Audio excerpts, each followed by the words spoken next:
FA2 question పేపర్లు దగ్గర పెట్టుకోండి.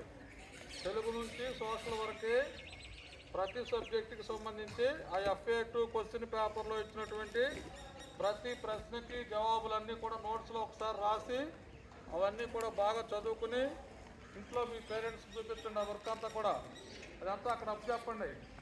ఆ రాసినన్నీ కూడా తర్వాత మీ క్లాస్ టీచర్ల దగ్గర తీసుకొచ్చి టీచర్ల చేత కరెక్షన్ చేసుకోండి. ఆ ప్రశ్నలన్నీ కూడా ఆ జవాబులన్నీ కూడా మీ టీచర్స్ అప్పచెప్పాలి. అట్లాగే ఆ కరెక్షన్ చేసిన నోట్స్లన్నీ టీచర్స్ తప్పుని పెట్టుకున్న తర్వాత నేను క్లాస్కి వచ్చి నేను కూడా చూస్తా. ఆ పేపర్లో అవన్నీ కూడా సంతకాలు పెడతా. నేను సంతకాలు పెట్టినప్పుడు FA2 క్వశ్చన్కి సంబంధించి మీకు ఎంతవరకు వచ్చి అప్పచెప్పించుకుంటా. రాసిన ప్రతి ప్రశ్నకి కూడా జవాబులన్నీ కూడా అందరూ నాకు అప్పచెప్పాలి. దానిలో రిటర్న్ వర్క్ ఉంటే అప్పటికప్పుడు చేసి చూపించాలి. ఆ క్వశ్చన్లైనా బిట్లైనా గ్రామర్ అయినా సరే అడుగుతా నేను. అర్థమైందా? అందరూ కూడా మొత్తం అన్ని సబ్జెక్టులు సబ్జెక్టు వారీగా విడివిడిగా మొత్తం అన్ని ప్రశ్నలు ఛాయస్తో సహా బిట్లన్నీ కూడా చక్కగా రాసి మీ కన్సర్న్ సబ్జెక్ట్ టీచర్లు చూపించండి.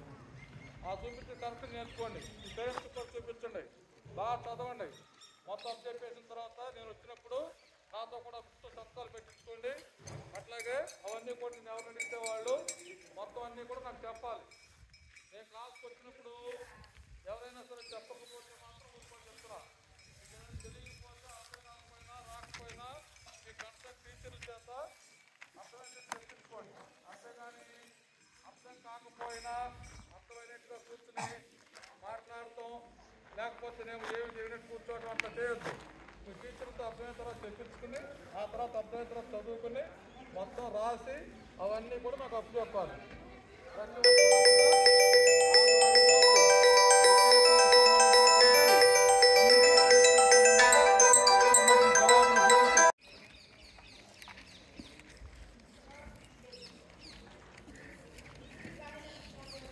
FA2 సంబంధించి ప్రతి సబ్జెక్టుకి క్వశ్చన్ పేపర్ తీసుకుని అన్ని ప్రశ్నలకి జవాబులు చక్కగా రాసి ఏమైనా మీకు అర్థం కాకపోతే టీచర్లతో చెప్పించుకొని బాగా చదువుకుని అవన్నీ కూడా మీ టీచర్లకు అప్పచెప్పాలి.